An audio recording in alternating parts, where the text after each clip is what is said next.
appointed the offices of leaders and county assemblies for the welfare of society and the just government of the people. We beseech you to behold with abundant faith as your servants, whom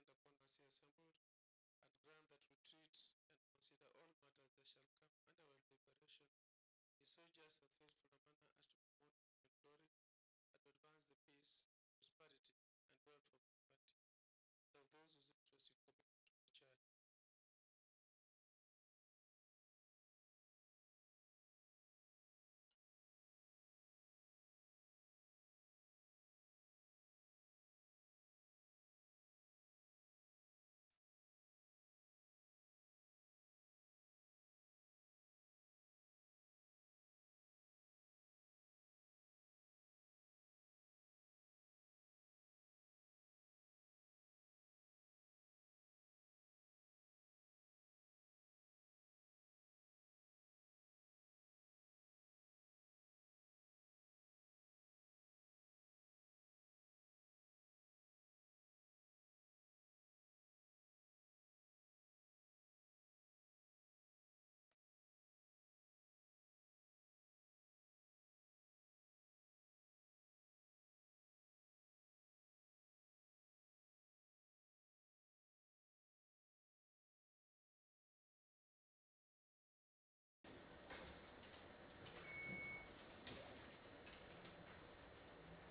and of those whose interests you commit to the charge.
Yes.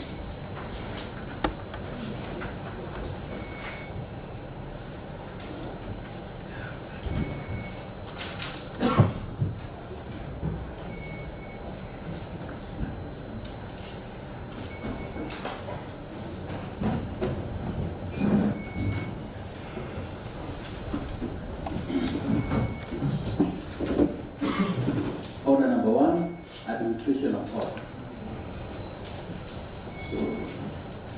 Next order.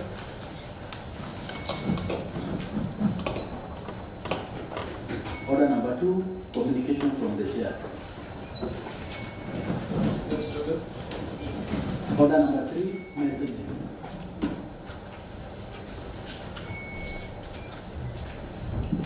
Members, I have a report from the Commission on Administrative Justice on the advisory resort in relation to the unlawful appointment of the CEC member for finance.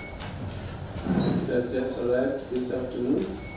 We will make copies and make communication in our next sitting. Next order.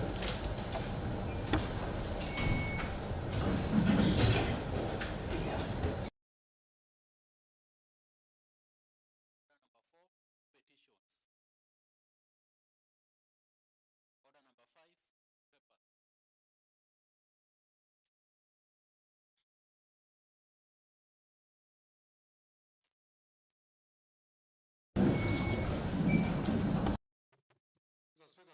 rise to lay on the table of the House the report of the Committee on Appointments on the vetting and approval of nominees to the position of members of the County Executive Committee, dated August 2026.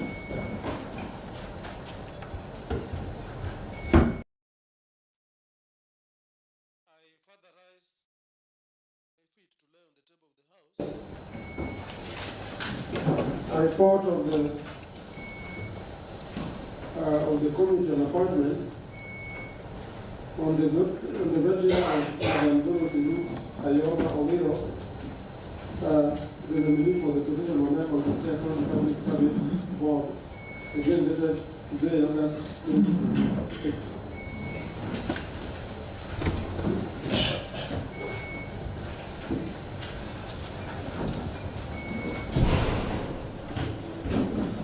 Thank you. Yes, sir.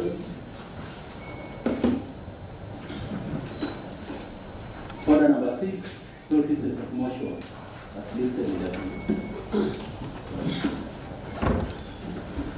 Mr. Speaker, I rise to give notice of my intention to move the motion that this House does adopt the report of the Committee on Appointments on the vetting of nominees to the position of the member of the Siaya County Executive Committee, and further to move the motion that this House adopt the report of the Committee on Appointments on the vetting of the nominee to the position of member of the Siaya County Public Service Board.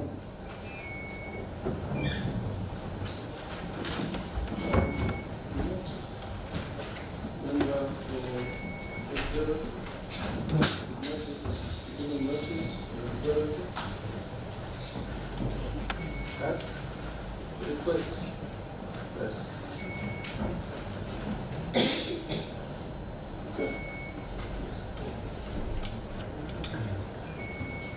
Thank you, Mr. Speaker. I rise to give notice on removal from office by impeachment of the acting county executive committee member for finance and economic planning, Mr. George Odhiambo Ingero. Thank you. Please do. Go ahead, just read it.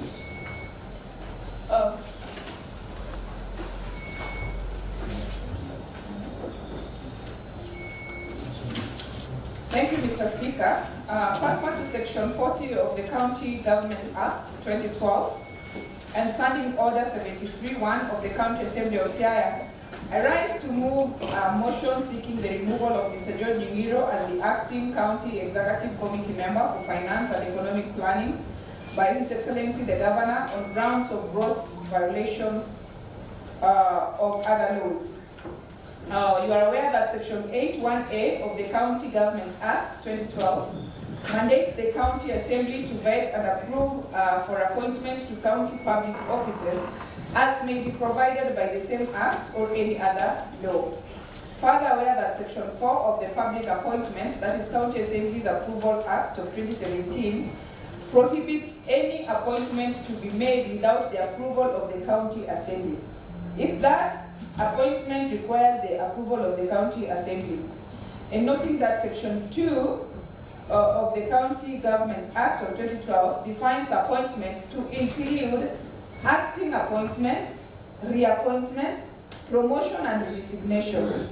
Aware that the Governor has unlawfully extended the contract of George Ingero as the acting County Executive Committee member for Finance and Economic Planning by the letter reference CGS, PSG, that's confidential LR20 Volume 2, Volume 3, Folio 127, dated 30th July 2026, contrary to Section 4 of the Public Appointments, County Assembly's Approval Act of 2017. Now, concerned that the Governor had previously unlawfully extended the contract of George Ingero as the acting County Executive Committee member for Finance and Economic Planning by the letter reference CGS, stroke PSG, stroke confidential, stroke L, stroke R20, stroke volume 1, folio 2, dated 29th May 2026, contrary to the same sections and contrary to the County Assembly advisory on the same. Further concerned that the governor had previously unlawfully entertained Mr. Nying'iro in the office of CCM for Finance and Economic Planning without any valid written contract, contrary to Section 67 of the County Governments Act 2012, which states that no appointment or assignment of a duty in a county public service shall be valid unless it is evidenced in writing. Aware that the contract for George Nying'iro as CCM for roads and public works expired on 31st March 2026. Further aware that the governor continued to entertain Mr. Nying'iro to perform the duties of CCM for Finance and Economic Planning without any anchoring department, even after appointing Mr. Eric Odawa as the substantive CCM for Roads and Public Works, and contrary to Section 10 of Public Appointments Act of 2017. Noting that George Nying'iro had been previously adversely mentioned by the County Assembly on account of his duties as the acting CC member for Finance and Economic Planning regarding financial operations of the county. Further aware that the County Assembly has notified the Commission for the Administration of Justice, the Senate of Kenya, the Office of the Controller of Budget, and the Senate communicated to the governor on the rejection of George Nying'iro and his unlawful appointment without any lawful intervention by the appointing authority. Owing to the continuously observed governor's defiance of the Assembly's previous resolutions on the unlawful appointments and the possibilities that this might still lead him to either retaining Mr. Nying'iro unlawfully or at worst continue extending his contract illegally, I beseech this House, in exercising its political and oversight mandate, to intervene by impeaching the said Mr. George Nying'iro. Now, therefore, the County Assembly resolves to remove Mr. George Nying'iro as the acting County Committee member for Finance and Economic Planning from office by way of impeachment for violation of the Constitution or any other law. So, violation of other laws. 1. Section 35(3) of the Leadership and Integrity Act 2012, which states that a state officer who acts under unlawful direction shall be responsible for his or her action. Mr. George Nying'iro has continued to accept and benefit from illegal appointments despite several correspondences from the County Assembly informing him and the governor of the noted illegality. The Assembly further resolves as follows: that any attempt, current or in future, to extend the contract or designation of Mr. George Nying'iro as the acting CC member for Finance and Economic Planning is null and void and not recognized by the Assembly.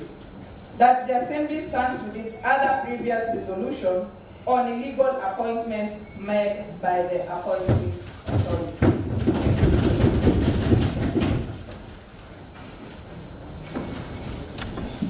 Members, Honorable Dorothy, I think before I make communication, in notifying me of this motion, how many members have you had on your side sign the notice?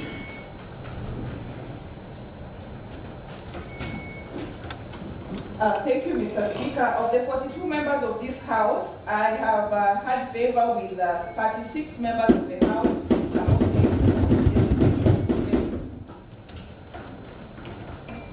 Fine. So the members, a notice has been given. Allow me then just to communicate that Section 42 of the County Government Act and the Standing Order 73(1) of the Siaya County Standing Orders provides that a member of the County Assembly, supported by at least one, may propose a motion requiring the governor to dismiss a county executive committee member on the grounds provided in the Act. I hereby confirm that about 36 members, which is more than one, much as we are debating the nomination, we are also in possession of the governor's extension of contract of the same CC. So this motion addresses the extension, but the report which is before this House will be addressing the matter of nomination. They are two different.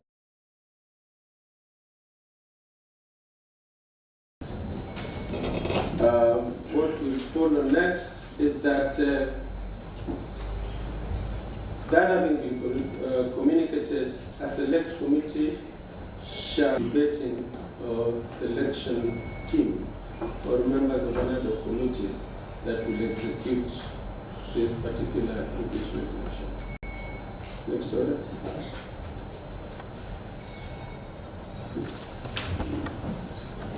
Order number 7, statements. I understand when this House or its committees ask for reports or information. As we speak today, this from the executive, the latest being a letter that was communicated to the executive yesterday on matters rolled over, they have not.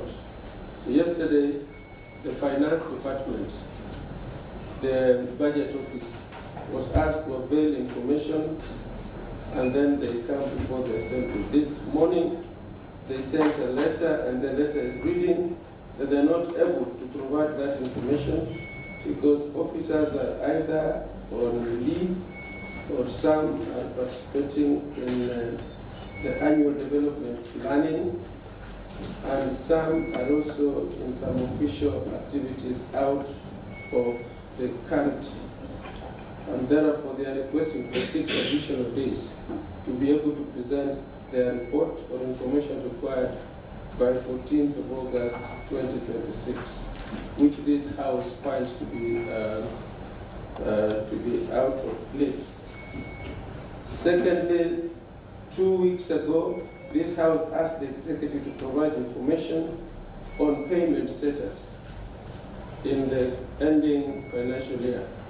Which contractors were paid, how much were they paid, which contractors were not paid, why were they not paid, how much is the balance in the CRF, and also status of the various special purpose account balances.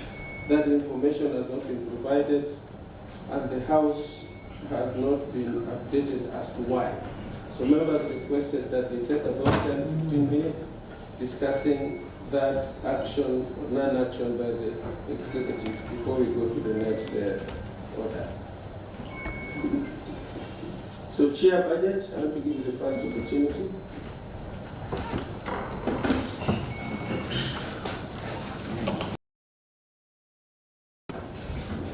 Thank you, Mr. Speaker. Mr. Speaker,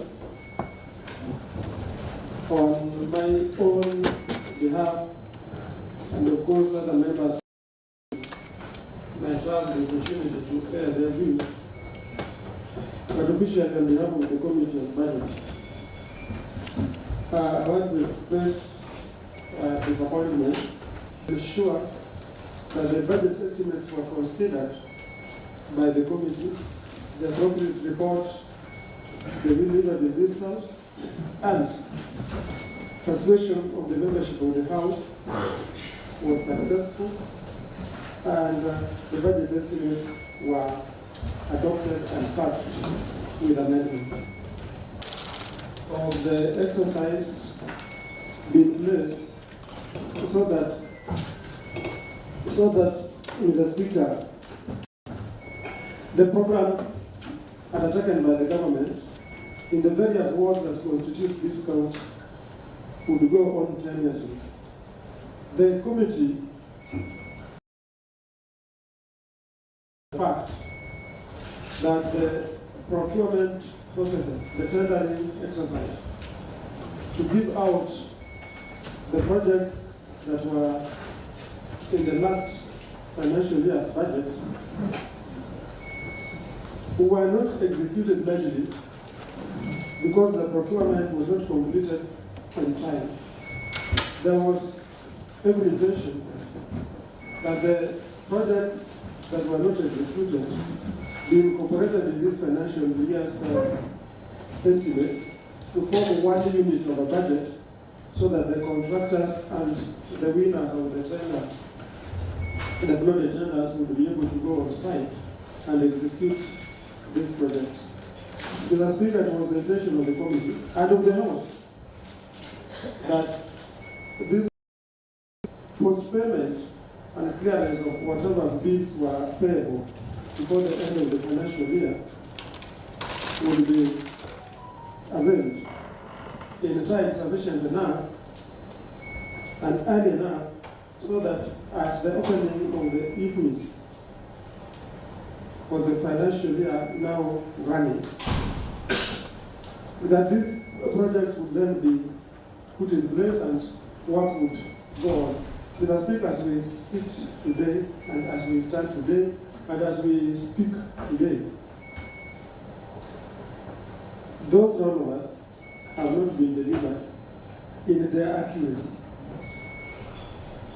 And Mr. Speaker, an attempt to avail rollovers where information is short of accuracy would be an exercise in futility, because information that is not complete cannot enable this House, through the Budget Committee, to put in place and capture the projects that were intended to be executed on behalf of our people accurately and in conformity with their expectations for the last financial year. I want to add that out there, among the persons that we represent, among the persons that expect that service will be coming from our side, among the persons that expect that their interests will be our duty and work, among the persons that expect that their priority will be our play, we are being blamed. We are being blamed for either inaction or suggestions are there that perhaps we provided money and that the money at our own instigation might have grown legs. We all know that no money has grown legs. We all know that we have not been inactive. We do know that tendering was not done in time. And we do know that it is our duty and it is our purpose that these projects be captured and be executed in time during our time. And so, Mr. Speaker, I have already expressed my own disappointment, and I've said also on behalf of my membership, and perhaps I should extend it that I've been a bit sympathetic with the Budget Committee Secretariat, whom I have to remind 3 times a day to cross the road and establish the position of the rollovers as captured in the supplementary budget 2025-2026 to ensure that no program, no project that was captured and that was projected to be executed in that financial year is left out. And Mr. Speaker, that starts the situation in which we are. One critical staff personnel is on leave. Another critical personnel again is on leave. I fear that the acting personnel might not be in a position by themselves to give us what we are looking for. But even if institutional memory would aid them, the timing and even the wording of the letter does not suggest when they will be back and whether the 6 days that are prayed for are 6 days that are prayed for so that the staff that are remaining here would take care of this, or whether those personnel are going to report to office to execute our request.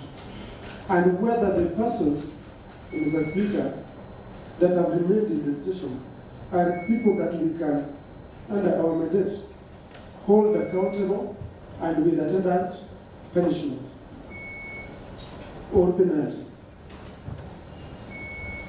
And so, Mr. Speaker, that is the quagmire in which we find ourselves. My committee is a bit disappointed, not spirited on this. I am disappointed, and I believe the House members have interacted with us and have expressed frustration. I join them in that frustration, and I urge the executive, if this will go to them by way of report, that socks be pulled up. Because if we do not pull those socks up, and we are in August, we are going to be in a situation where last year's projects were not executed, and this year's projects, whatever they are, will not be executed in time. 2 years of accumulated projects undone is a disservice to our people. It's a disservice to our electorate. It's a disservice to the county of Siaya. Mr. Speaker, thank you. Let's member of the North then.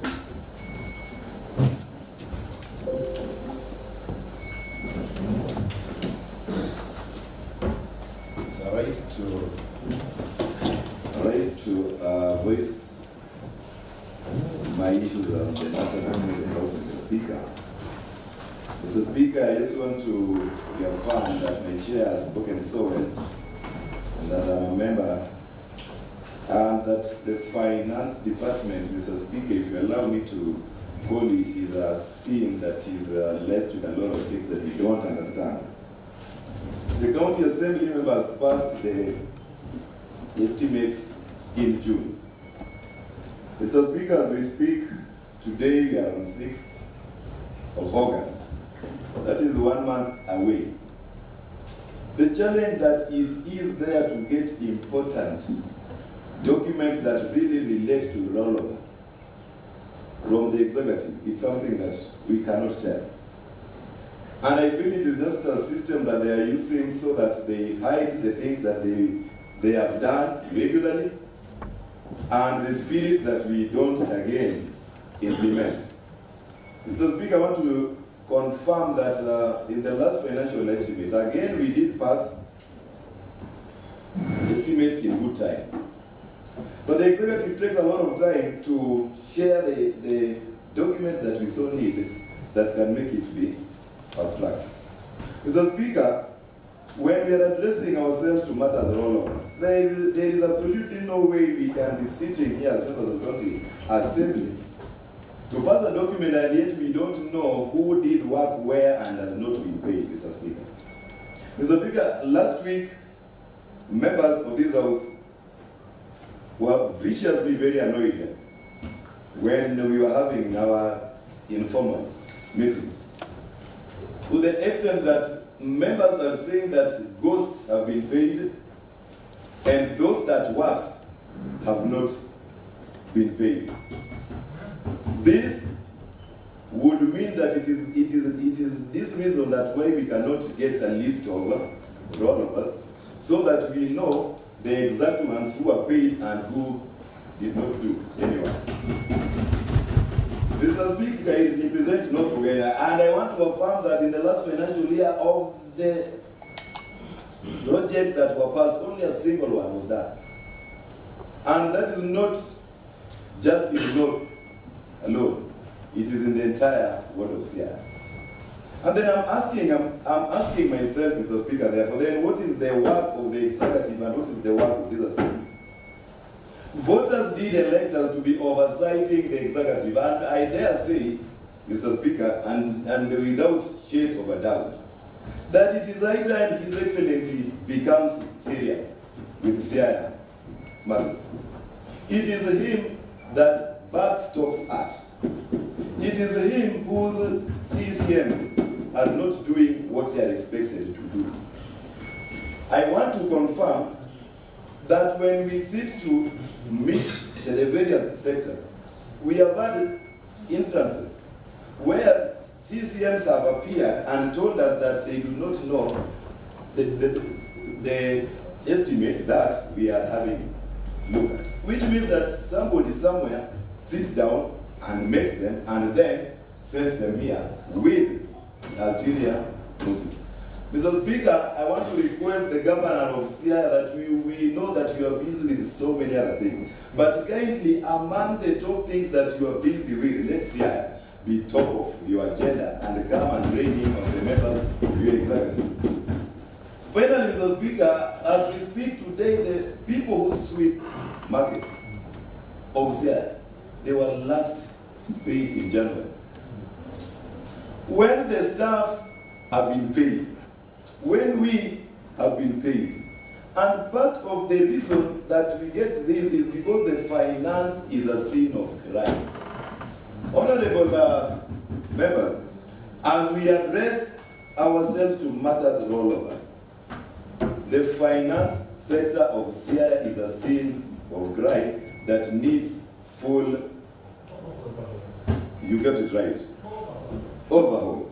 So I want to really urge the members that if there is a time that we need to come out strongly, and every one of us, because I know everybody is affected in a way or another, then it is this time so that we are able to fix this matter.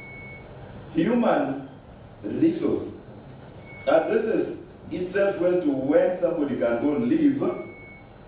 But again, it does not mean that if you took a leave, then you cannot be recalled back to address matters that key.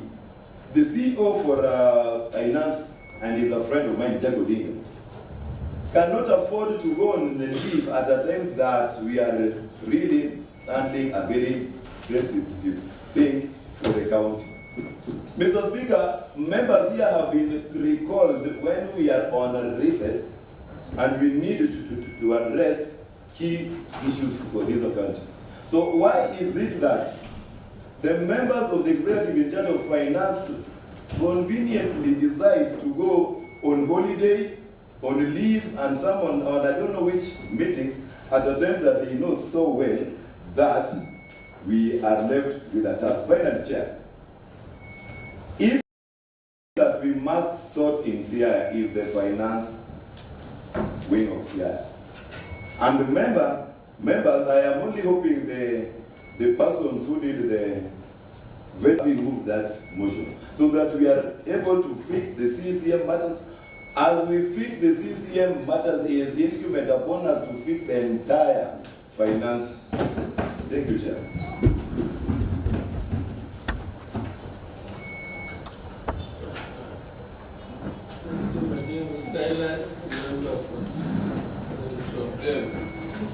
Thank you very much, Mr. Speaker.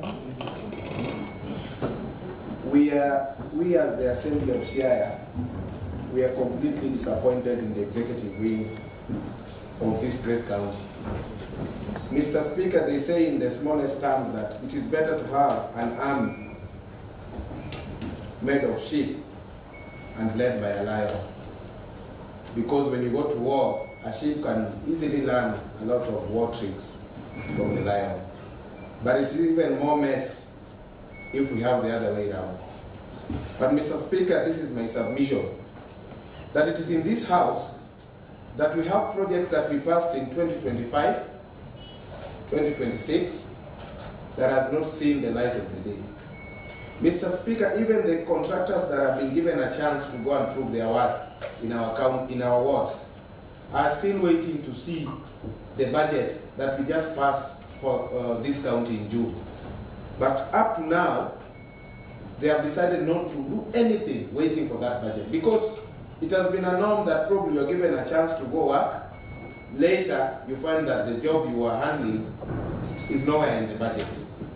And therefore, the deliberate decision of having the Department of Finance, key players going on leave and going for official duties at a time that we are summarizing the budget for our county is a bit criminal. And Mr. Speaker, as echoed by the Honorable Member Adala, that many a times we've been called as a house from recess to come and attend to issues that matter. If really the executive love this county. There's nothing that can be very official than finalizing a budget that is having all the projects that we promised our electorates. Mr. Speaker, this House, if we are not careful, we are being fattened for slaughter. We are leading a county that many people believe that everything starts and ends by the MCA. But in this House, from the mood, you can see we are very frustrated, Mr. Speaker. And it is true that our frustrations, if we don't have electorates that are understanding, but it is evidential that this same House passed the same budget by June. But when you talk of all of us, we just want to make sure that the projects that have not been implemented in our wards are captured in the final document that is yet to be uploaded and keyed in. And therefore, I call upon this House, Mr. Speaker, that for far too long, we've sat and looked at things happening the way they're happening. We thought that we were privileged to have a government that is led by a person who is a senior counsel, who is a respecter of the law. But as echoed by Mheshimiwa Dorothy, you've seen that we've been having even a CCM that is acting for finance, even after the Assembly had decided not to approve his existence. And therefore, Mr. Speaker, on behalf of the great people of Central Game, who gave me a chance to come and echo their voice, if you can't listen to a voice of an elected MCA, that means you're not listening to the voice of those who gave us the chance to prove, to present their interest. Mr. Speaker, as I summarize, imagine a road that was placed in a budget in last year, June. That is a road that had passed through public participation, maybe by January, February. We are now in a new year, August, and that road has not been implemented. Some of us are staying at homes. We interact with our electorates. The kind of love and the zeal that they had when they were supporting us, they are losing patience. And to me, it is high time we call a spade a spade. We are being disappointed by the executive wing of this county. And we, as a people, we are not going to take it anymore. It is true that from the letter that was read in this House, the executive requested for 6 days, 6 working days, so that they could bring for us rollovers. If they don't know rollovers, they should come to us. As an MCA for Central Game, I know the projects that were awarded, those that had not been done, those that had been committed. I'll be able to bring all those projects in my ward if they don't have it. You don't need 6 days to bring projects that have not been worked on that calls for a rollover. To sum up, Mr. Speaker, I just want to say that someone is somewhere to make sure that we all go home, but we are not going to go home. Thank you.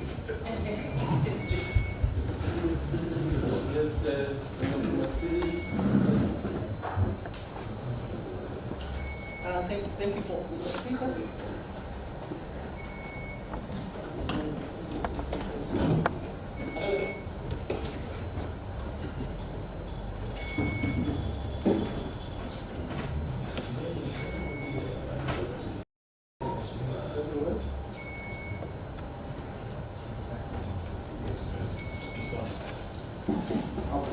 Thank you very much, Mr. Speaker. I also wish to rise to support the points that have been raised by disappointment, really, with the conduct of our finance team.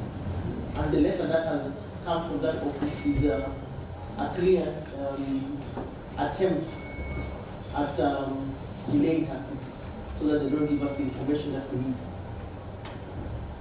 Siaya County right now is one place where even contractors are not bidding for tenders. We have tenders which are being re-advertised two, three times, and there are no bidders. Out there are contractors who are looking for jobs, but they will not touch any jobs in Siaya County. Why? Because first, those that have worked before have not been paid. They are pending bills. In Southeast Alego, where I represent, in the last financial year, 2025-26, only one project was implemented and the contractors got paid. This goes even beyond 2024, 2025. In my work, abandoned by contractors because of the same thing that we are asking for now. They didn't get the previous years, those monies were removed from the budget and they have abandoned the project. Unfortunately, all along, our voters believe that it is us, the MCA, that have stalled the projects, that we have misappropriated the funds, that we are not working. We are carrying the process of the executive, and it must stop, and our people must know who is responsible for that. And for me, it starts from the top, that the governor is not in control of his team. I have spent the last 1 month running from department to department, following up my projects. Why? Because I promised them, my people. You have promised those projects. They went through public participation. They are seeing them on the budget, but nothing is happening on the ground. So we must, at this point, set very clear boundaries to our people so that they know the work of the MCA is to oversight, and the work of the governor through his team is to implement. And nothing is happening in Siaya County right now. He's been dead. The year 2025-26 was a dead and lost year. And we are going into our final year with burdens. We are carrying heavy, and we are carrying them into the election period, and we are going to be crucified for a mistake that is not ours. Mr. Speaker, we must act hard, we must act tough, and if we are going home, we will all go home. Thank you.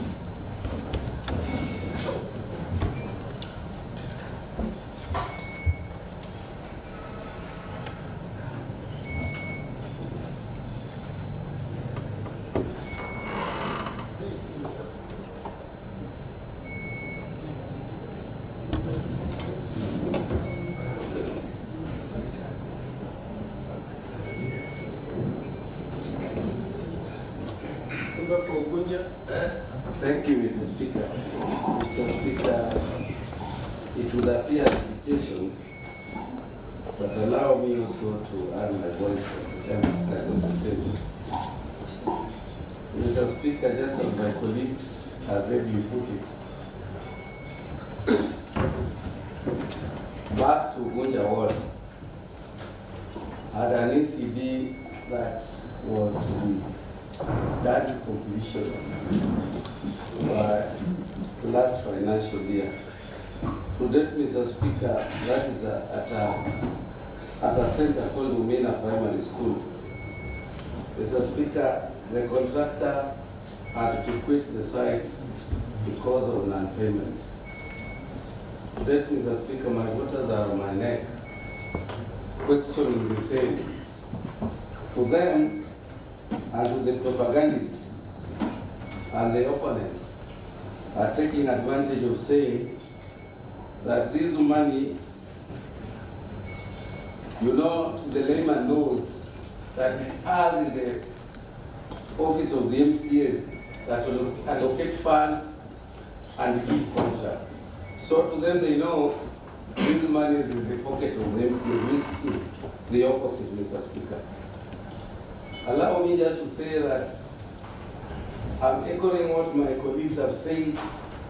The majority of contractors have left the sites due to non-payments.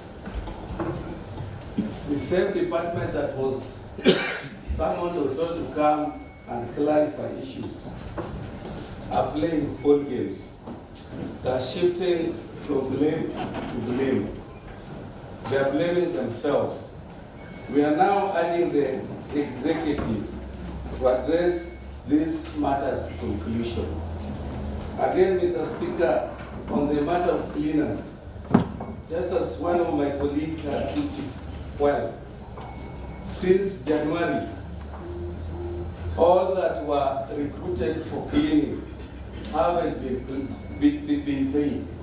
So our question is, where do we ask for the rescue? Who do we ask? If the people in charge or people mandated to do the work or people mandated to fulfill this duty that even the governor himself promised during the campaigns is not fulfilling. What we do as an assembly, what we do as a house. Mr. Speaker, these people must come to explain and give answers to all these matters, so that also we at home, we as leaders, elected local leaders, have an answer to our people. Mr. Speaker, I rest my case. Member for East Game.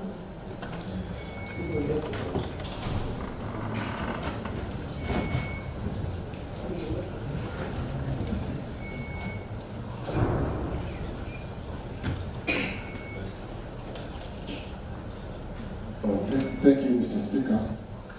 I'm sorry. I want to explain that I realized that my card was not here. And that one will not deter me from expressing my opinion. Maybe somebody has been paid to interfere with me, Mr. Speaker. But I will still stand up and say what's in my mind. Mr. Speaker, I must say that I'm a disappointed man this afternoon. As we are all aware that we all have our roles and obligations, but we are dealing with an executive, Mr. Speaker, that does not want to be oversighted. Mr. Speaker, it's quite unfortunate that when we write letters to the executive so that they can avail themselves into this assembly, so that we can oversight them, because that is the reason why we are elected. Every time they give us excuses. Mr. Speaker, it's not the first time. Even our various committees. And I'm not afraid to say that, look at Siaya County government, and I must allow this one to go into record, Mr. Speaker. Most of these departments are clueless. You call a CEO into the assembly, you ask them about something, you find they cannot even explain what is going on in the departments. The Speaker, even today, as you know, we are not an island. We are bordered by other counties. Mr. Speaker, truly speaking today, there is a county that neighbors Siaya that will be giving their bursaries in the next 1 month. They are through with their budget. But you remember, we are also one of the assemblies that was able to pass the budget in time. But today we are talking about an executive department that is not even concerned about what is supposed to be done in that budget. Mr. Speaker, as my colleague was complaining that maybe somebody wants to take them home, Mr. Speaker, when I came to this assembly today, I came from home. And I'm not afraid of going back there, as much as I will have done my role, Mr. Speaker. This house has been taken for granted. Mr. Speaker, it pains back there at home. We have elderly women who wake up early in the morning every day and again to go and clean our markets. It is more than 6 months to date. They have not been paid. We have summoned the Department of Finance here and questioned them. We have summoned the Department of Trade. But as my colleague when they say, Mark you, the same culprits are brought back into the assembly so that we can vet them. Mr. Speaker, are we really serious what we are doing as a house? It brings me to a question. Is there any law that allows the assembly and the county government to be disbanded if not being abducted? What adapted? Because the Speaker, if we want something to happen, we are doing our role. Then somebody takes it as another arm of the government. It is our pride if our people back there at home can get their services. It is our pride. Mr. Speaker, to date, as one has said, imagine shying away from doing projects in Siaya. Why? Somebody did a job in 2023-2024 financial year, and it is in the record. This person did everything. Maybe it's an IB. Today, that person is not being paid. Then you get to know that somebody was given a job in the financial year 2025-2026, Mr. Speaker, and has been paid to a tune of 100 million or 70 million. What are we doing to our young contractors? It is our responsibility to ensure that we support all people. But we will not sit here in this house and wait for a salary when back there at home things are not happening. We will not sit here in this assembly or clap for any other person if things are not being done, Mr. Speaker. But if the executive does not want to be oversighted, Mr. Speaker, let them tell us that they don't want us to oversight them. Then we'll ask so that this house, we can close and everybody go and start afresh. Because we have no job here. And Mr. Speaker, look at this scenario right now. A time when we expect the told that a CEO of finance has gone on leave, just because we wrote letters questioning them to give us the schedules, who was paid, who was not being paid, and why as a house. And we always come back and pass things that are beneficial to the people of Siaya County. If these people cannot come back to the office, should I pass a budget? People expect back there at home that we are going to have water. Down the line, it is not implemented and the money was allocated. Where has the money gone to? Then what do they want me to go and tell the people back there? I'm not afraid to say, Mr. Speaker, that I am on record. I am one of the MCAs that came into this house and raised a case whereby a project that was not done was paid in my ward. Yet what has been done is not being paid. Who is benefiting from these ghost projects? That is a question that we need to ask ourselves. And however how much these people will run away, Mr. Speaker, I'm telling them that time is going to catch up with them. If there is anybody who has taken the money that is meant to pay the widows, their dues, those who clean their markets, you will not run away from it. Even the Bible is saying that. You will not run away from it. Time is coming that will be held responsible. I am not sure, Mr. Speaker. I would have spoken much. But just as the colleagues have expressed their frustrations, I was watching the Infotrack the other day while governors and counties were being ranked according to their performance. And I was looking for the name of Siaya. We were not anywhere in top 25. Mr. Speaker, ever since I began schooling, I've never been less than top 3. Why would I work for a county that is not top 10? Why? Why would I work? If you want me to prove, you can go to Amir High School, Mr. Baba. You were in South Congo by then. And I was able to beat you in the KCSE. So, Mr. Speaker, as much as we may speak here today, if the executive cannot come here next week, Mr. Speaker, latest by Wednesday, to tell us what is happening in the finance department, you cannot all go on leave. If the finance department is on leave, what is happening in the entire year? Are people even going to be paid their salaries? Mr. Speaker, let us not earn our salaries if the widows back there cannot be paid. Thank you, Mr. Speaker. Member for North Suffolk, Oliver, please. May I remind us that we're also on live stream and we just allocated about 30 minutes for this before we proceed. Thank you, Mr. Speaker. I have a very brief submission.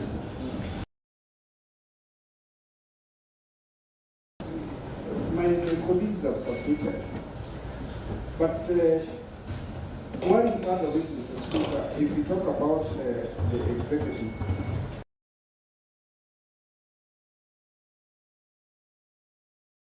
Governor Reno. Mr. Speaker, from the look of things, the head of executive seems to be very comfortable. And this was evident, Speaker, when the issue of the land that emanated from this house came before the Senate, Mr. Speaker, and if you are given the provision that this house can revoke, Mr. Speaker, and I believe there is, then it is high time, Mr. Speaker, we invite and if not, inviting with someone, His Excellency Governor Orengo, to come and explain to us what is really happening. Because sometimes we might be here complaining about the people who are entrusted to give the information that we want. Because, Mr. Speaker, it has been evident here that some of these officers, if they are invited in this house, they don't come. But if they happen to come, Mr. Speaker, they seem to be clueless. They are not in a position to give us the information that we want, Mr. Speaker.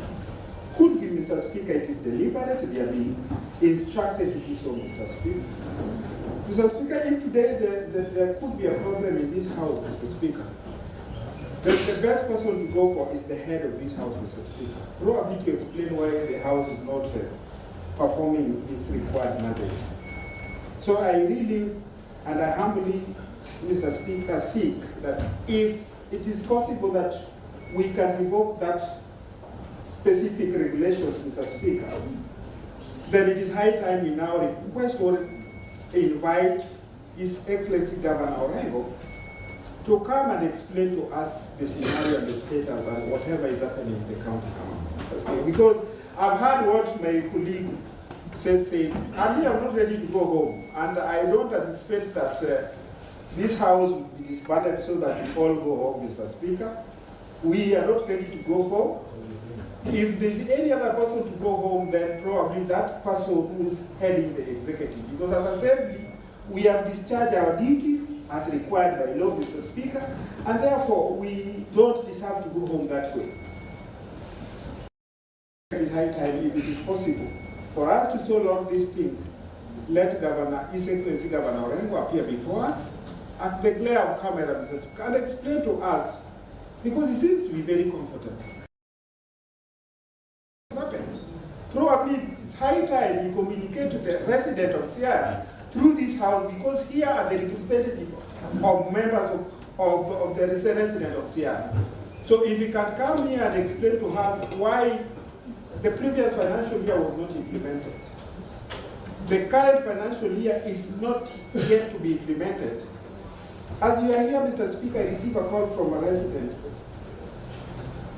Bond, North South, when he was informing me that they were participating in public participation, I think for the ADP for the financial year 2027-2028. So the question they're asking me, why is it that the executive is so keen in complying with the issues of ADP and all other things, but now when it comes to the end result, that is so much important, because what the people of Siaya are busy is the end result, the service delivered.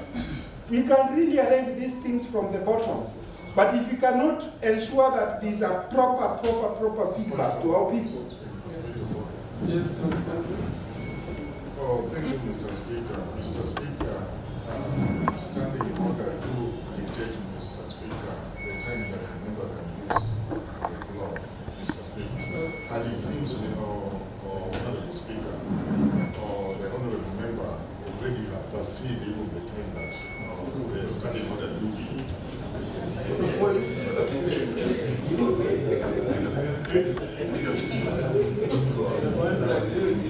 Members, will you make it brief, please?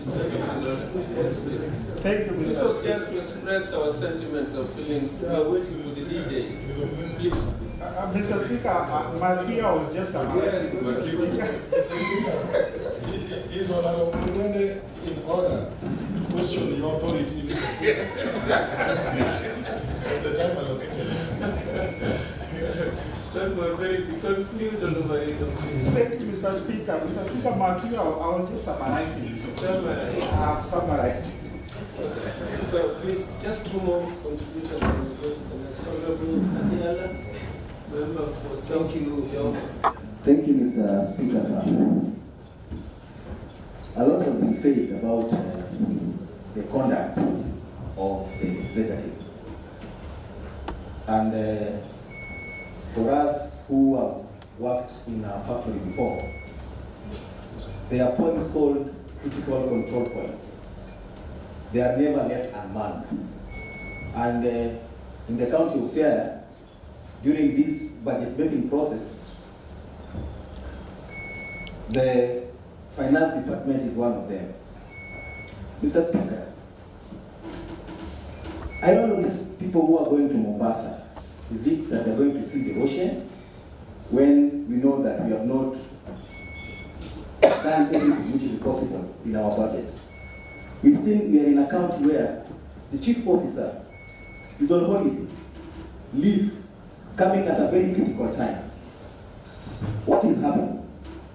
What is happening? And sometimes even I really feel pity for you, Mr. Speaker, and the budget chair, because we do everything in time. What comes up is like people are living in a laissez-faire community where everybody does things the way they want. In South Yoma, for example, Mr. Speaker, there are projects that are really being demanded by the people who gave me the mandate to represent them. There are boreholes that were done, that was supposed to be done in the last financial year, including roads.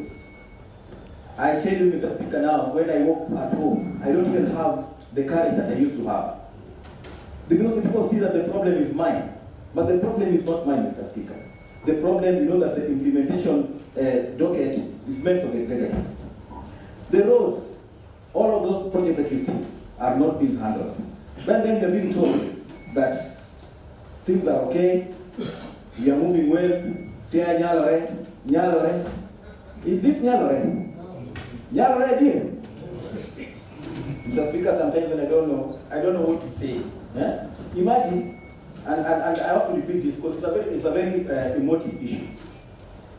A woman back at home wakes up at 5, 6, goes to the market, sweeps, goes back at home, expecting that at the end of the month, there is something in her pocket.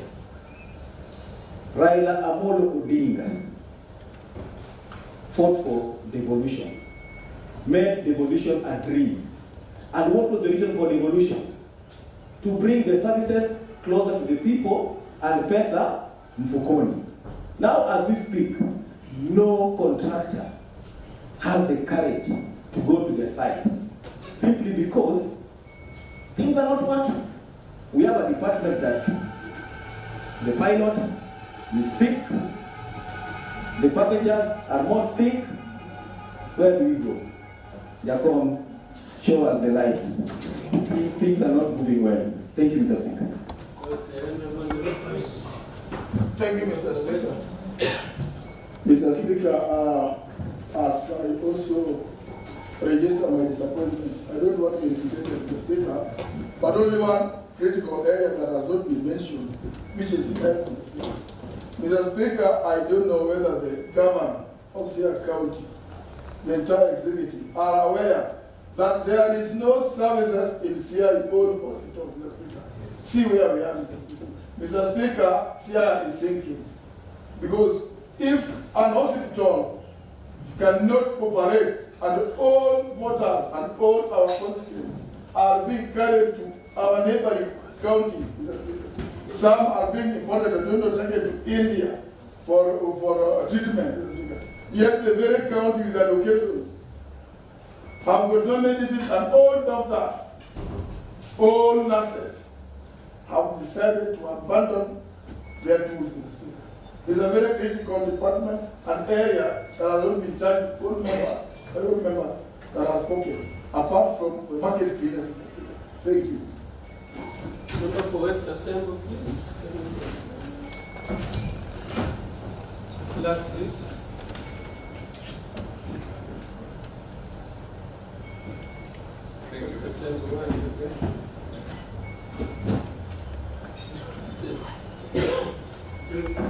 Thank you, Mr. Speaker. I'll be very brief, Mr. Speaker. I rise the matter of institution, Article number 220, and the Public Finance Management Act, Section number 125 to 131. Mr. Speaker, these documents I'm speaking to talks about the timeline, the budget timelines in county government as well as the national government. Mr. Speaker, as you are aware, we as the county assembly, we pass the document within the timelines. Mr. Speaker, what we are witnessing is a situation whereby there is lack of cooperation from the executive wing. Mr. Speaker, I want to plead with this House, because this document places responsibility to specific office holders, Mr. Speaker. Mr. Speaker, I want to plead with this House that we go to the specific office holders of these critical documents. Why am I saying this, Mr. Speaker? Mr. Speaker, we have the head of budget, who should provide us readily, should provide the rollovers. This should not be a question. Mr. Speaker, if this office holder is not able to provide this, we should not go for any other officer. We should be specific and go for these officers. Mr. Speaker, on matters of substantive, which I would also bring to the attention of this House, Mr. Speaker, I'm foreseeing a trend here whereby the executive has got an intention to collapse our budget for 2026, 2027 once again. Mr. Speaker, as you are aware, and several members of this House have raised this concern, the budget for 2025-2026 was partially implemented. To the extent I may say only 40% was implemented. Mr. Speaker, contrary to the recurrent expenditure, which was fully expensed, as opposed to the development expenditure, which we only achieved less than 50%. Mr. Speaker, there should be a serious question surrounding this. If you look at the information we had asked about the implementation status, including how the money was spent, Mr. Speaker, after asking this information, you only realize that these specific officers went on leave and some disappeared in Mombasa, while our people are suffering in the village. Mr. Speaker, this House can bite, and we can bite well. I ask the honorable members that this is the time we must rise up and bite, so that our people can get the services as expected. I thank you, Mr. Speaker. Last request, Honorable David Aden, of the Central Atlantic. Thank you, Mr. Speaker, sir.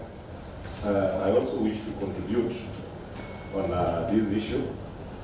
And more importantly, Mr. Speaker, it's so disturbing that a department so critical to the functionality of this of the government, the top officers are not in the office.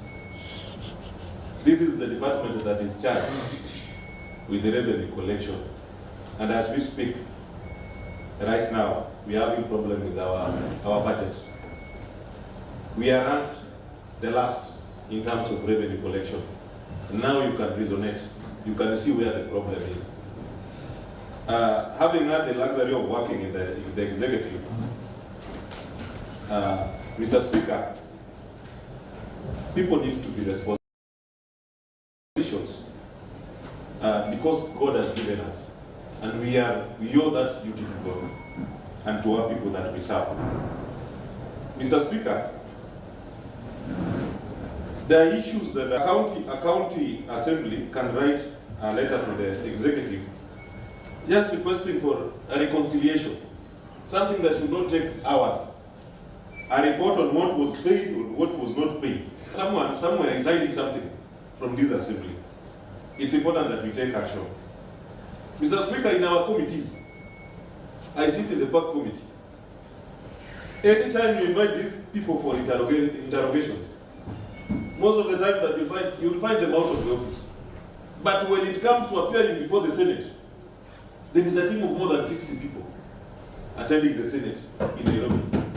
But when it comes to issues of this assembly, no one comes. They are ever busy.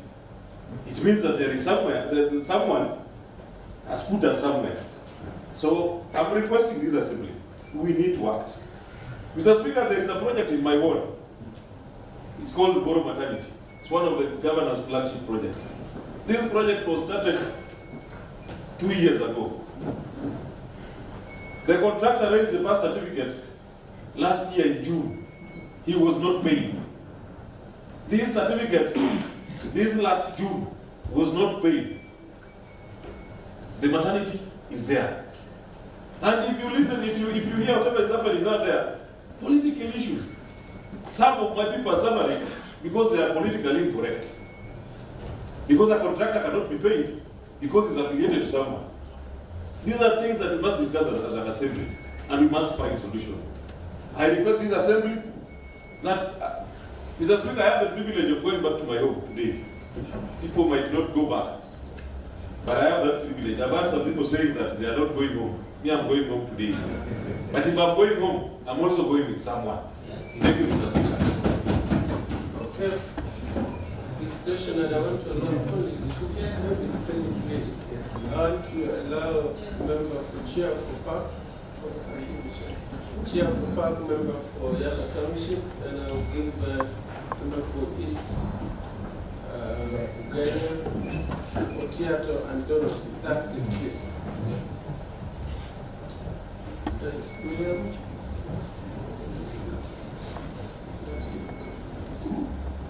Yes. Thank you, Speaker. Much I wanted to say has been said by again, but as you mentioned, PAC in Senate. I think most people think so. What was in Senate? The governor was told that when you select a team that cannot perform, is the one we play. But now this is what is really happening. The team the governor selected to perform, they are not up to the standard required. Two, the same way Baba said, this chief officer of finance, he doesn't attend the audit queries. Some of them go unanswered. And it is also very interesting, Mr. Speaker, to have the county secretary acting. We have the finance chief acting. We have not qualified person to be in that office who is holding the office and decides to take an offer himself. The governor should wake up and he should take serious actions against this. We have talked of market cleaners. The same person who messed the market cleaners, the same person has gone and messed up Flock. And still the person is there. The governor should wake up and see that he wants with the right people who will give a good image to Siaya. Thank you. Number for this Mr. Uganda, President Omoro. Thank you, Mr. Speaker. Just to add my thoughts on what my colleagues have said, Mr. Speaker, Finance Department is a very key department that controls the whole country and other government, Mr. Speaker. Mr. Speaker, as we know that money follows functions. Here is a case where we designate functions, but we don't follow it with money, Mr. Speaker, due to mismanagement of money rather than performance of the personnel in that department, Mr. Speaker. Mr. Speaker, budget is normally a political tool. Even as we speak, we are going to the next general election, Mr. Speaker. And Mr. Speaker, when we appropriate a budget and then it's not implemented, then we are shooting ourselves in the foot, Mr. Speaker. Mr. Speaker, we have also got a case scenario where the current budget that we passed in 30th June, there was an immediate supplementary budget before we passed the 2026-27 budget, Mr. Speaker. These are some of the things that are leading to low absorption, Mr. Speaker, because the moment the contractor gets the wind of the supplementary budget, then there is no contractor will be able to go to the field, Mr. Speaker, without making sure that the project that is about to implement is captured in the budget, Mr. Speaker. And therefore, Mr. Speaker, even after doing a supplementary budget a month to the mother budget, Mr. Speaker, and here we are now, we advance that budget. It was something very easy to just carry over what was in the supplementary and maybe extracting what was paid. Then we call them as rollovers, then attach to the current budget, Mr. Speaker. Mr. Speaker, keying and uploading budget is another process. So when we still dealing with the department that they cannot give us sufficient information to know whichever the rollovers we have for keying and uploading, Mr. Speaker, we will be time bad, and therefore the process of procurement will be late. When the procurement process is late, then the implementation becomes late, Mr. Speaker. And this is what has really been building on our progress, Mr. Speaker, of implementation and absorption of money, Mr. Speaker. There's no need of us requesting for money, a lot of money from the exchequer, Mr. Speaker, if we cannot absorb what we already have, Mr. Speaker, because it's like we almost roll 3/4 of the money that we obtain from the exchequer, Mr. Speaker. Mr. Speaker, I would also want to say that the issues of pending bills, Mr. Speaker, these are some of the things that are culminating into continuous pending bills, Mr. Speaker. Mr. Speaker, we can never have a county government where we are addressing pending bills each and every time. Every budget we get, we squeeze it up to make sure that we pay pending bills. And pending bills are coming in because there are partial payments of contractors depending on maybe federalism. Because just as my colleagues rightly put it, that there are people who are paid because they are not, or rather related to other people, Mr. Speaker. Mr. Speaker, issue of market cleaners. There was a time I raised that issue here, and in fact, it even took a direction that was about to take somebody, Mr. Speaker. If we cannot pay somebody, ladies, Mr. Speaker, like so the market cleaners, then who are we going to pay?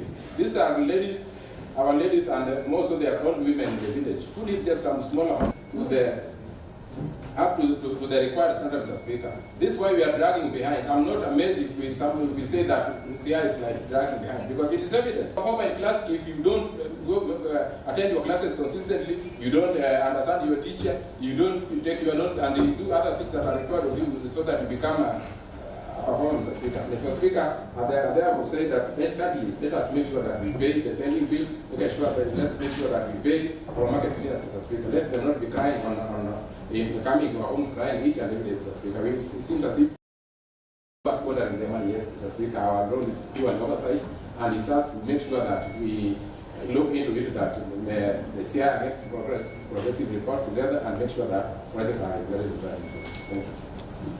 Honorable Dr. Kiwenga.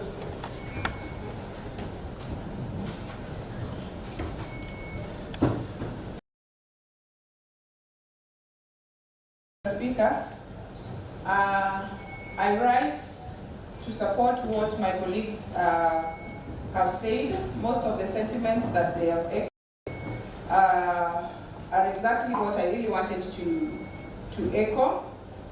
And Mr. Speaker, I really sympathize with our elected members of this House, because at the end of the day, the buck stops with them.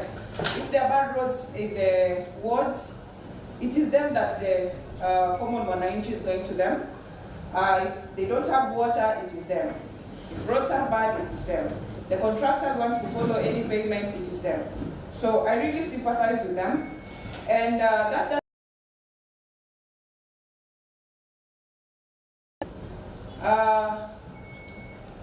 it is so saddening, Mr. Speaker. I am a consumer of social media. And recently, in the social media, that Siaya County had a pending bill of 600 million only compared to other counties. I fail to understand why the Department of Finance are readily giving out. It is then hard for them to give this House the information that we need. Budget document is a very serious document, and if they are derailing the process of this document, where we are headed, Mr. Speaker, I don't know when the salaries of staff will start to be paid. What are we anticipating? Strikes. People are not going to receive healthcare services. I say that we must now exercise our authority as a House and have these people brought to respond to some of these pertinent issues in this House, Mr. Speaker. And finally, Mr. Speaker, the stop with the CEO of the county. That is the governor of the county government of Siaya. I find it very hypocritical that our governor is busy lindering the lives of wananchi in Kenya, but the lives of Siaya people, he takes for granted. Where are we headed as a county? Just Siaya County. Thank you, Mr. Speaker. Lastly, the Honorable Francis Otiato, please, member for the East.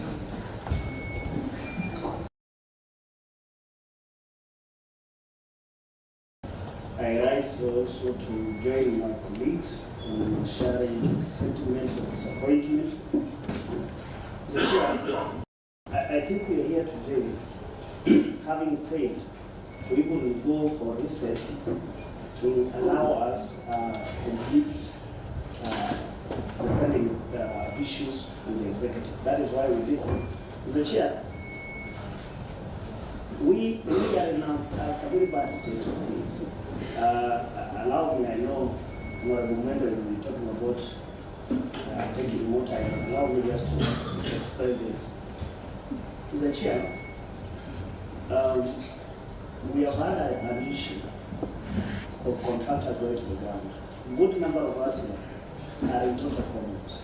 We are in problems, not our problems, but in problems of ineffective executive. You have heard about contractors having left sites.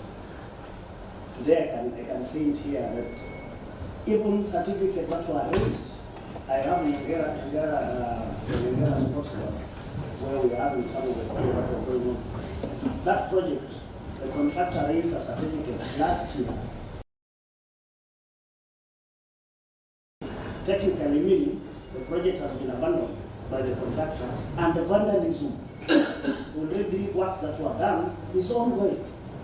People are coming to pick whatever is remaining in the site. Even currently, we have people who got contract, and maybe somebody is having a contract and telling you, I've not been paid for contract. Please let me get that payment so that I can proceed with this. So technically, there is nothing.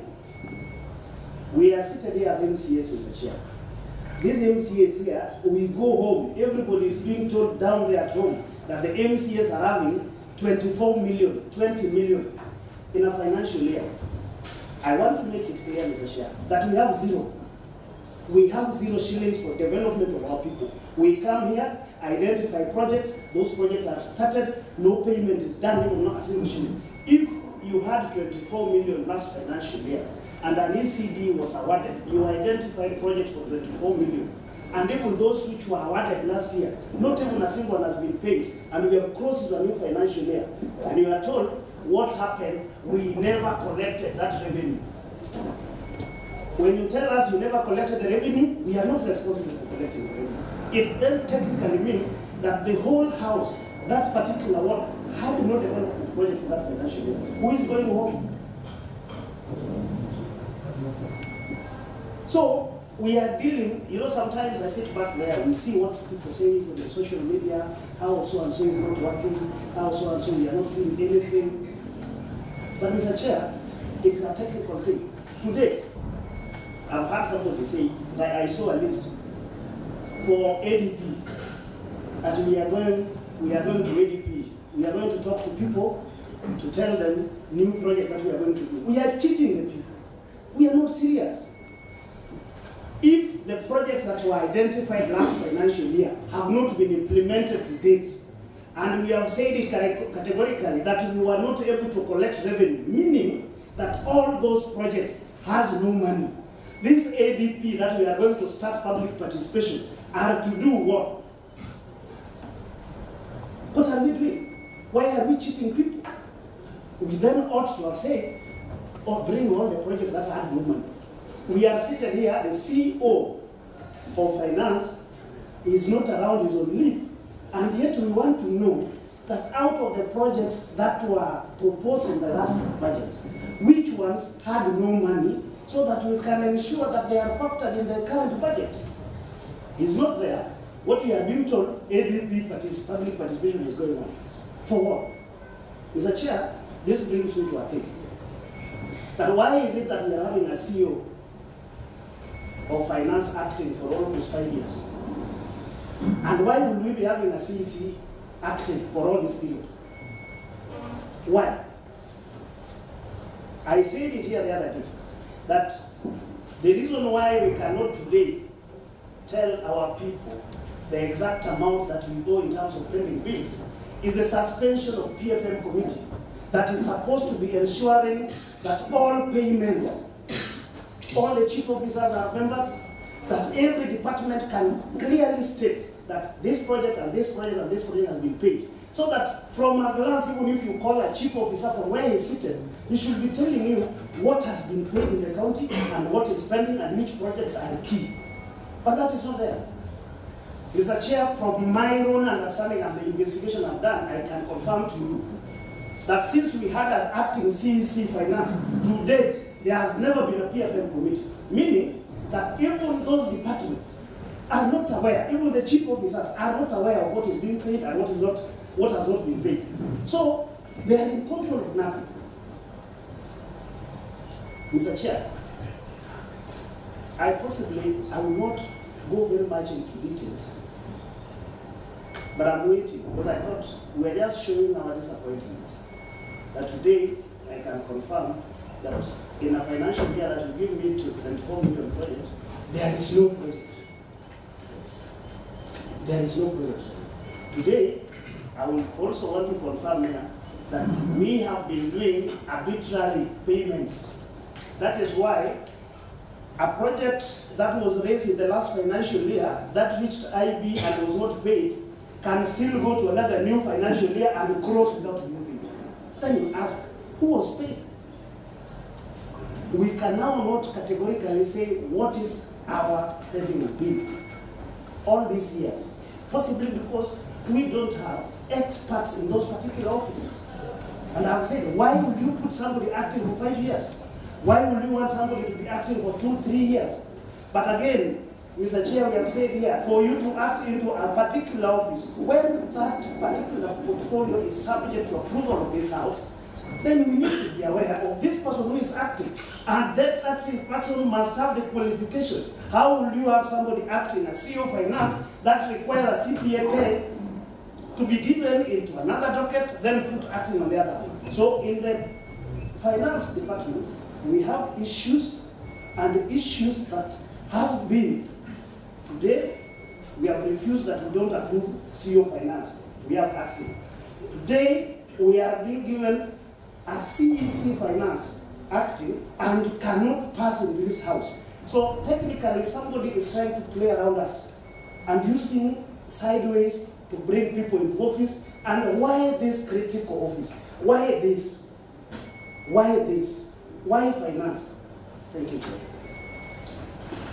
Thank you, members. Now move into Director Soros. Following that conversation of debate we've had, that the Secretariat to write to the Executive Finance Department that this House is reluctant to receive their reports on the 14th. Instead, we are giving them up to 12th, which is Wednesday next week, to submit all the information we had wanted, not only on the pending bills, but also on payments. And there's another bunch of information we had requested before the budget was concluded. It was talking of how much do you owe the banks, for example, because you have a facility there. How much do you owe pension schemes, for example? How much is the pending bill? We need all that information.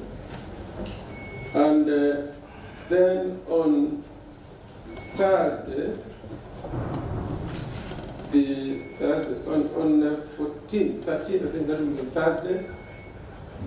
Thursday, we will expect them to come. Let them present the reports on 12th, Wednesday.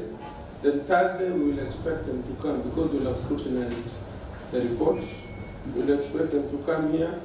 And the budget office will be accompanied by the CEOs and the CCMs so that we engage more candidly and deeply. On the issue of acting, we have already a report from the Ombudsman and advisory on the same. We will share and communicate with the executive, and I think that if adhered to, that will be the end of this indefinite acting. So before we go to the next order of members, at the point of our communication, I also communicated the decision of the Committee on Powers and Privileges. So, honorable members, you are aware this House exercised a disciplinary measure on one of its members, the Honorable Gordon Onguru, MCA for East Assembly Ward, on your misconduct. Today, the Powers and Privileges Committee convened and invited the Honorable Gordon Onguru, and because the days were lapsing today, these were the findings or the observations of the committee. The committee established that Gordon Onguru's 30 sitting days lapsed yesterday, the 5th of August 2026. And the committee further noted that Honorable Onguru was remorseful to the members of the County Assembly and the female fraternity in this country and beyond for the sentiments he made. And the Powers and Privileges Committee gave him verbal warning and then further directed that the selection committee convenes and places him in committees appropriately. And lastly, the Powers and Privileges Committee committed to monitor in the coming days, and should he be found to be involved in similar misconduct, drastic action will be taken as per law established. So this House stands guided accordingly. At this point, I will ask the Honorable Onguru to come in and bow, then you welcome him.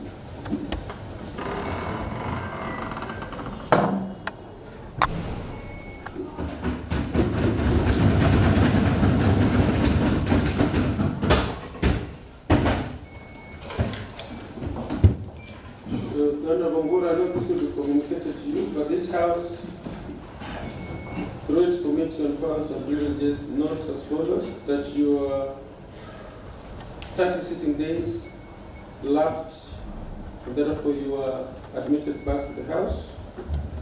It also took note of your being remorseful to the members and to the women fraternity. It also communicated to you verbally a warning that you do not indulge in such incidences in future, and it directed that the selection committee meets and commits you to committees, or allocates you committees accordingly. And lastly, that your conduct will always be monitored in the days to come, so that you align by your duties as a leader under Leadership and Integrity Act. Stay guided. Next order.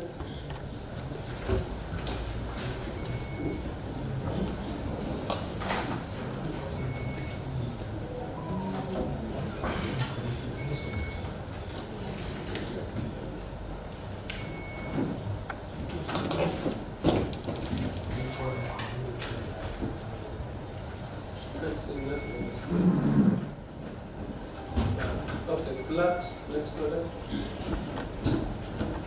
Order number 8, motion. Report of the Committee on Appointment on vetting of a nominee to the position of member of the Siaya County Public Service Board. Thank you, Mr. Speaker. I rise to move the motion that this House adopt the report of the Committee on Appointments on the vetting of Dorothy Duke Ayoma Owino, nominee for the position of member of the Siaya County Public Service Board. Mr. Speaker, this House has been seized of reports on vetting, the requirements for nomination, the legal requirements for approval, the requirements of Chapter 6. I will not belabor their time by repeating or reciting what the membership already knows. But an interaction with between the Committee on Appointments and the nominee disclose the following. Mr. Speaker, she had experience in administration. She's a member of the board of the Rift Valley Technical Training Institute. She has been an external member of the County Assembly Service Board of the Ika County Assembly. She has been an interim County Assembly clerk of the County Assembly of Siaya. As Mr. Speaker observed earlier, the people here, Mheshimiwa Mwende, myself, Mheshimiwa the majority leader, who at the beginning of the revolution worked with her as an interim county assembly clerk. No bias was imported. She has been a deputy clerk of Warren, deputy clerk of Nakuru County Council, chief administrative officer of the City Council of Nairobi, and so on, Mr. Speaker. Mr. Speaker, she was compliant with the requirements of Chapter 6 of the Constitution. She has a degree. Given the composition of the board as it sits today, it was mandatory that the last nominee be a lady, and Madam Ruth is a woman. So, Mr. Speaker, that then leads to compliance with the requirements of the Constitution on gender balance. Mr. Speaker, having considered all those, the committee recommended that this House does recommend the appointing authority the appointment of Dorothy Ruth Ayoma Owino to the position of the member of the Siaya County Public Service Board. I will ask the Honorable Oliver Rita to second.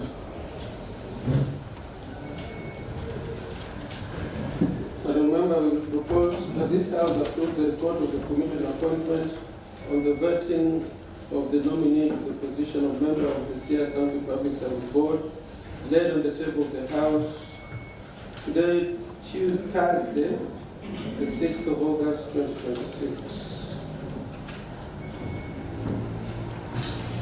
I will then put the question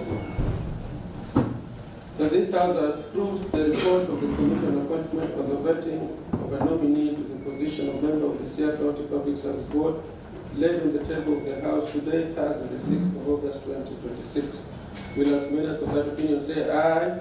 Aye. And will as members of that opinion say nay? The ayes have it. Next item.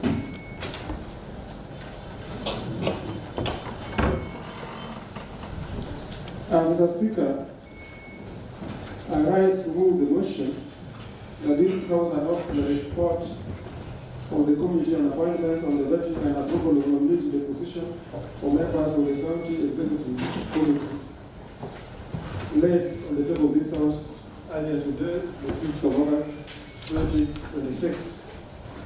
Mr. Speaker, these were two nominees. The nominee number one was went by the name of George Idiamo, Finance and Economic Plan, and Chris Agola, Education, Youth Affairs, Gender and Social Services.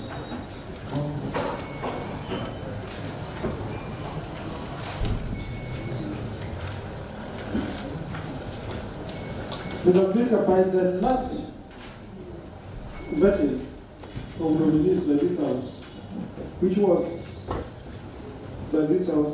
done in the month of April 2026, these two nominees were part of the nominees that were candidates for approval or disapproval by this House. Mr. Speaker, these nominees appeared before the committee earlier. Mr. Speaker, without belaboring our time, to the character,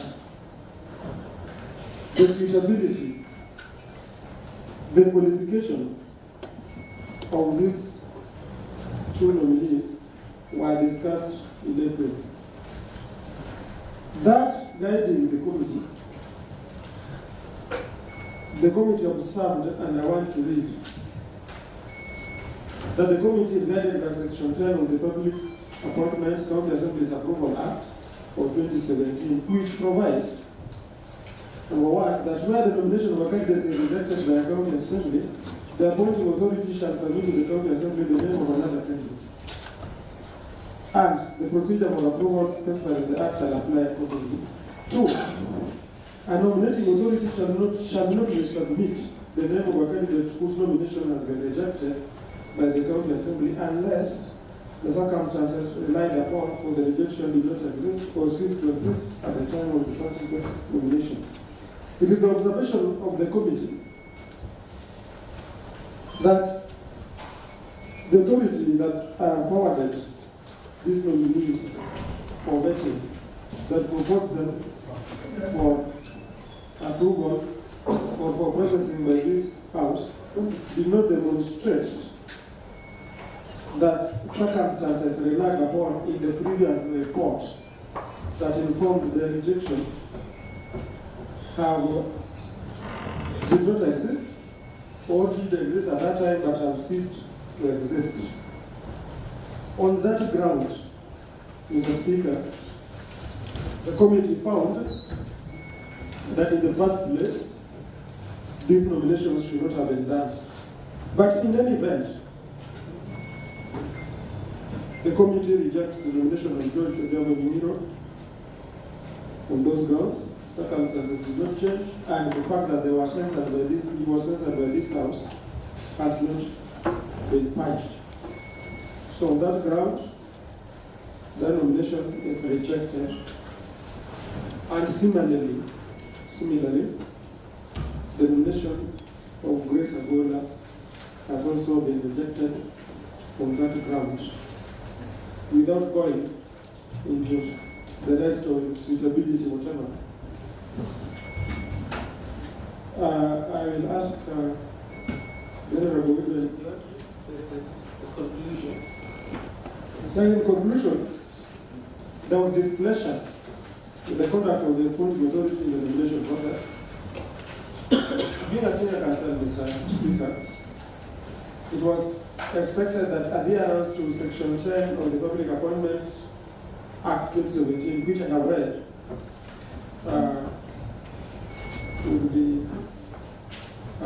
be his priority. These statutory requirements are clear, and the appointing authority proceeded to resubmit the nominees without demonstrating, as I said earlier, that the grounds upon which the County Assembly had previously rejected the nominations have ceased to exist. In our very sincere opinion, the public notices in the newspaper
have been rejected sincerely is subjecting those nominees to unnecessary public embarrassment. In fact, far from doing them a favor, it puts their reputation on harm's path. And by failing to comply with the statutory requirements to submit a fresh nominee, it is a sad story, but they have been exposed to second rejection by the County Assembly. Mr. Speaker, I hasten to add that much as the committee looked at what was submitted in terms of compliance with Chapter 6 of the Constitution, the fact that they have been rejected and circumstances have not changed, and most cardinal in the circumstances, the censor decisions or the censor resolutions for this House have not been passed. The committee recommends and repeats that the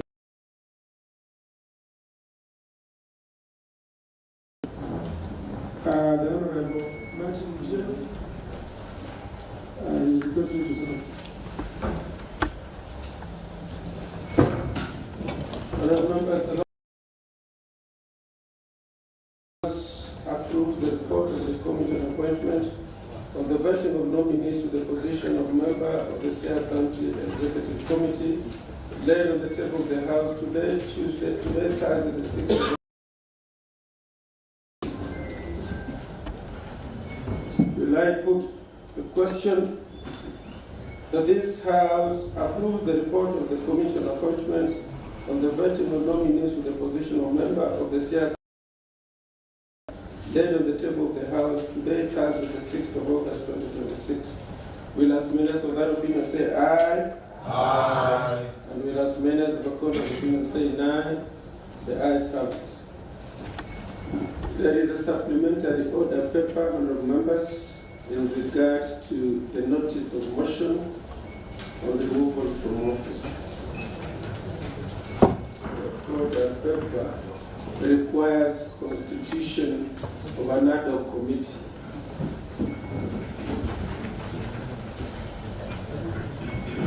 That's then order number 10.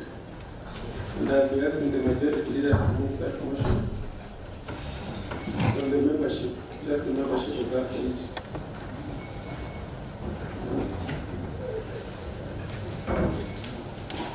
Yes, Yes, thank you, Mr. Speaker. Aware that Section 40.3 of County Government Act 2012 states that if a motion under subsection 2 is supported by at least 1/3 of the members of the Assembly, A, the County Assembly shall appoint a select committee comprising of 5 of its members to investigate the matter. B, the select committee shall report within 10 days to the County Assembly whether it finds allegation against the County Committee member to be substantiated. Following the direction of the Honorable Speaker, the pursuant of Section 43 of the County Government Act 2012, therefore, this Assembly appoints the following members to the Select Committee to consider the allegations in the motion seeking to remove George Miro as the acting County Executive Committee member for Finance and Economic Planning. 1, Honorable Oliver Adika.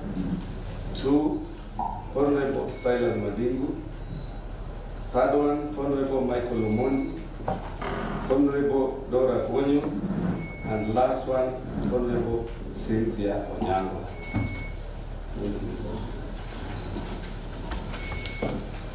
Ask somebody to second, then I just put the question. Ask somebody to second, then I just put the question. I think I was giving notice. It's a motion already. I would now ask. Oh, that's you doing notice. That's okay, fine. The next order. Proceed now. Next order.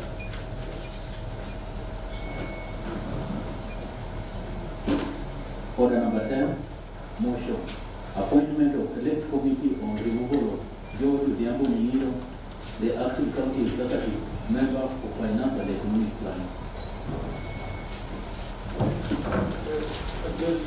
Thank you, Mr. Speaker, again, allowing me to move this motion. However, that section 40 of County Government Act 2012 states that if a motion under subsection 2 is supported by at least 1/3 of the members of the Assembly, the County Assembly shall appoint a select committee comprising of 5 of its members to investigate the matter. B, the select committee shall report within 10 days to the County Assembly whether it finds the allegations against the County Executive Committee member to be substantiated.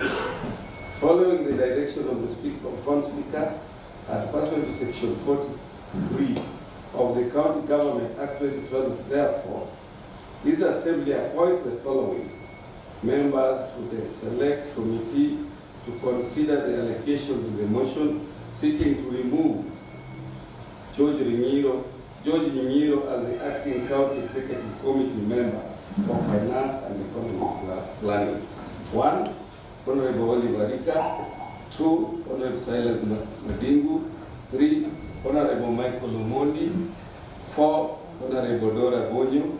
Last one, Honorable Cynthia Onyango. I will now ask Honorable Jonah Bodo second.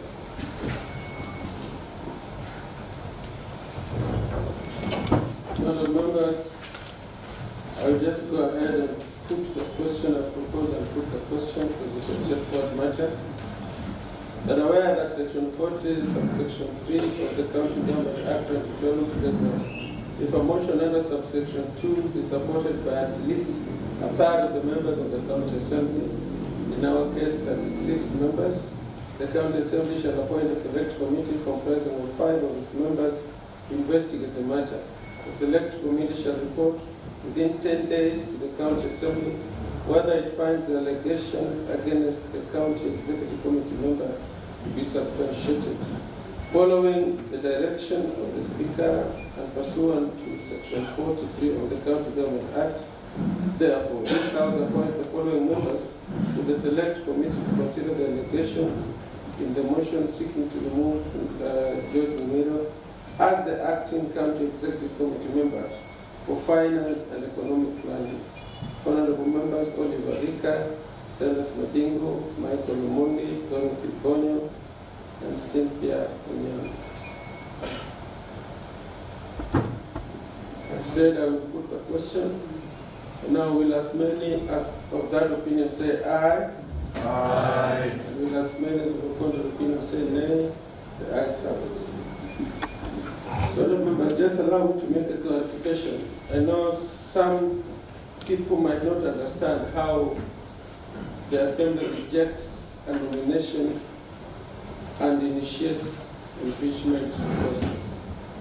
We received 2 communications from the governor. One was one that nominated this particular nominee for appointment or for consideration for vetting by the County Assembly.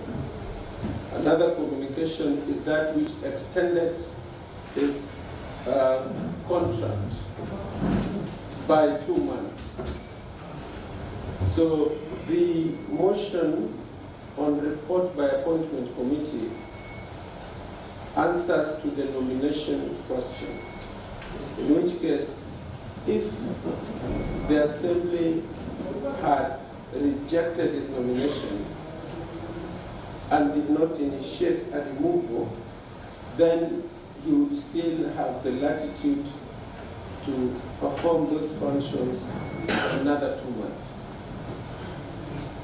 So the report by appointment committee responds to nomination. And this particular motion now seeks to remove him from office based on his current purported contract. So that is the difference. Next order.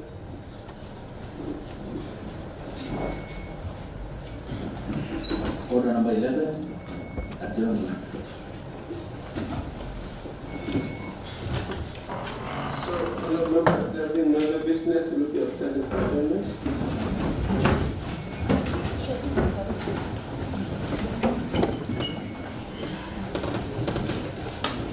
So, members, there being no other business, this House adjourns until next week, Tuesday, 2:30 p.m. in the chambers.